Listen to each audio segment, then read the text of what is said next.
Pregnancy में अगर liver issues होते हैं तो बच्चे में डिफेक्ट आ सकता है या फिर प्री टर्म डिलीवरी हो सकती है, बच्चे को स्टिल बर्थ भी हो सकती है।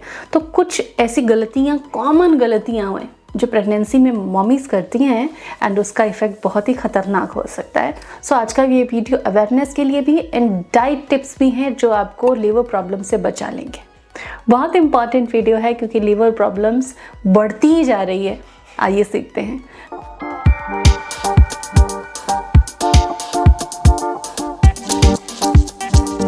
Hello and welcome to YouTube mom. I hope आप सभी हैप्पी हैं, चेयरफुल हैं, अपनी प्रेगनेंसी को एंजॉय कर रही हैं।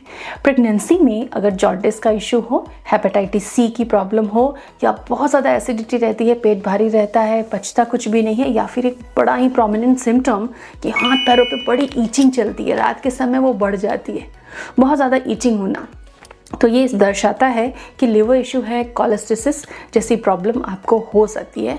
तो आप अपना टेस्ट ज़रूर करवाएं। सबसे पहला स्टेप आपका क्या होना चाहिए ऐसे लक्षण होने पर कि आप अपना लीवर फंक्शन टेस्ट जरूर करवाएं। अपने डॉक्टर से जब फॉलोअप लेने जाएं तो इस चीज़ को डिस्कस कर लें।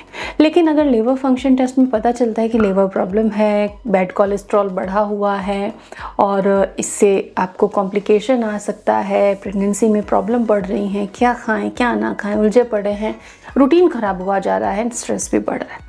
अब ऐसे में क्या करना है, हमको समझना है कि क्या खान पान करें और क्या खान पान हम बंद करें और क्या टिप्स हैं एडिशनल जिससे कि आपकी लीवर प्रॉब्लम प्रेगनेंसी में ठीक हो जाएगी बिना किसी मुश्किल के। तो सबसे पहले यह ध्यान रखना है कि प्रेगनेंसी में क्या होता है, क्रेविंग्स होती हैं। क्रेविंग जब होती है तो हम बहुत सारी क्रेविंग्स को पैम्पर करने के लिए अलग अलग चीज़ें खाते हैं। मोस्टली क्रेविंग्स अनहेल्दी होती हैं, जिसमें कि आप अनहेल्दी फैट खाते हो, अनहेल्दी कार्ब्स आप ले जाते हो बॉडी में और इससे लीवर को प्रॉब्लम होती है। या फिर आपकी हिस्ट्री रही है कि आपको लीवर इश्यूज़ रहे हैं, डाइजेशन से रिलेटेड इश्यूज़ रहे हैं। तो प्रेगनेंसी में जब हार्मोन्स बढ़ते हैं तो क्या होता है, वो हार्मोन्स गॉल ब्लैडर के सिक्रेशंस को कम कर देते हैं। तो ऐसे में लीवर इश्यूज़ होना, डाइजेस्टिव इश्यूज़ होना कॉमन है। अब क्या करना है ऐसे कंडीशन में आपको, तो एक जंक फूड बिल्कुल नहीं खाना है। सफ़ेद शक्कर यानी कि सफ़ेद शक्कर डली हुई जो भी चीज़ें, जैसे कि मिठाइयाँ हैं, कुछ ऐसी मिठाइयाँ भी बनती हैं जो बिना सफ़ेद शक्कर के भी बनती हैं, उसके भी सजेशंस मैं आपको दूंगी। आप कमेंट में लिख दें अगर आप जानना चाहते हैं। मिठाइयाँ हो गई, केक पेस्ट्रीज़ हो गई, कुकीज़ हो गई, या घर में भी किसी चीज़ में आप शुगर डाल के खाते हो या डली हुई चीज़ है वो आप ना खाएँ।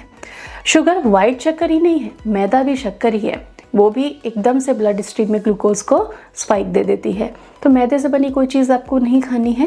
घी, फैट दुश्मन है अगर आपको लीवर प्रॉब्लम या डाइजेस्टिव प्रॉब्लम्स है, तो इन चीज़ों को आपको बिल्कुल भी नहीं खाना है।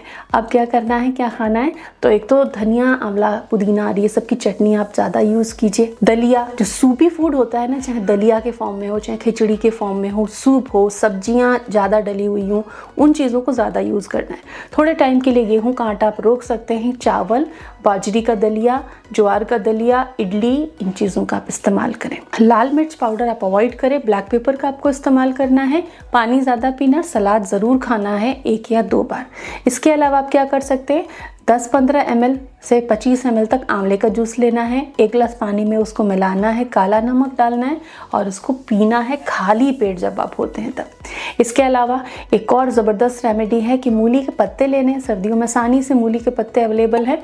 मूली के पत्ते आपको लेने हैं, उस पत्ते को थोड़ा काटना है। जैसे 1 कप आपने मूली के चॉप्ड लीव्स ले ली, धोकर साफ करके चॉप कर लीजिए और उसको 1.25 कप पानी में बॉईल किया। वो जब लगभग 1 या 1 कप से थोड़ा कम रह जाए, छान लीजिए। पिसा हुआ मिश्री पाउडर उसमें ऐड कीजिए। डले वाली, धागे वाली मिश्री आपको लेनी है, उसका पाउडर घर में बनाना है और उस पाउडर को ऐड कीजिए और उसको काढ़े की तरह, चाय की तरह उसे पीजिए। ये लीवर के लिए टॉनिक है एंड प्रेगनेंसी में सेफ है और लीवर प्रॉब्लम को ठीक कर देगा।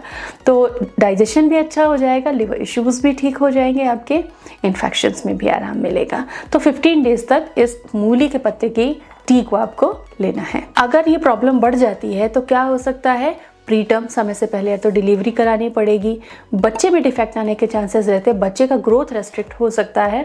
तो इन प्रॉब्लम से बचने के लिए प्रेगनेंसी क्रेविंग्स पर हमारे सारे वीडियो देखें, जिससे कि आपको पता चले कि किस क्रेविंग का क्या मतलब है, कौन सी क्रेविंग हो रही है तो मुझे क्या खाना चाहिए और अपनी क्रेविंग्स को हेल्दियर वर्जन में कैसे आपको कन्वर्ट करना है, जिससे कि प्रेगनेंसी अच्छी जाए, बच्चे का डेवलपमेंट अच्छा हो। Hope it helps you. Thank you.